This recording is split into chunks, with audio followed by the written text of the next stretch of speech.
Sa kaugnay naman na balita, patuloy na isinasagawa itong Regional Unity Rally sa Eastern Visayas. Pero ano nga ba ang sitwasyon doon at iba pang mga kaganapan?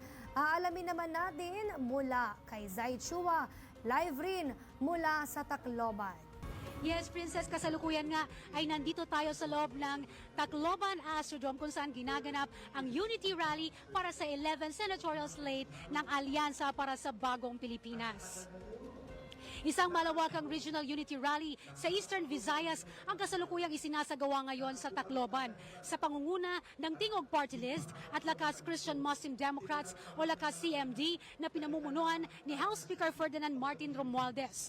Layo nitong isulong ang nagkakaisang suporta at pagkakapanalo ng senatorial slate ng Alyansa para sa Bagong Pilipinas. Nagsama-sama ang mga kandidato at opisyal mula sa iba't ibang partido politikal dito sa Tacloban Astrodome.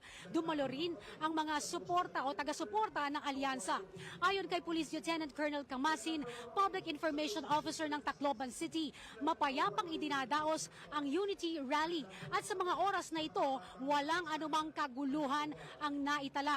Kabilang sa mga kandidato sa pagkasenador sa ilalim ng alyansa para sa Bagong Pilipinas, sina former DILG Secretary Benhur Abalos, Makati Mayor Abby Binay, Senators Pia Cayetano, Lito Lapid, Bong Revilla at Francis Tolentino, mga dating Senador Panfilo Ping Lacson, Manny Pacquiao, dating Senate President Tito Soto, Deputy Majority Leader and ACT CIS Party List Representative Erwin Tulfo and Representative Camille Villar.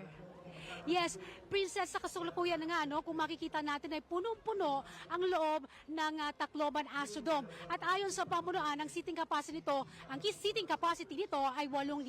Pero kung titingnan natin yung mga taong mga nakatayo dito sa loob at sa labas, mahigit 8,000 na ang mga taong nagpunta dito sa Unity Rally dito sa Tacloban Astrodome. Sa kasalukuyan nga, ay nagsasalita ang ating senatorial candidate na si Benhur Abalos. Mula dito sa Tacloban, Princess, balik muna sa'yo.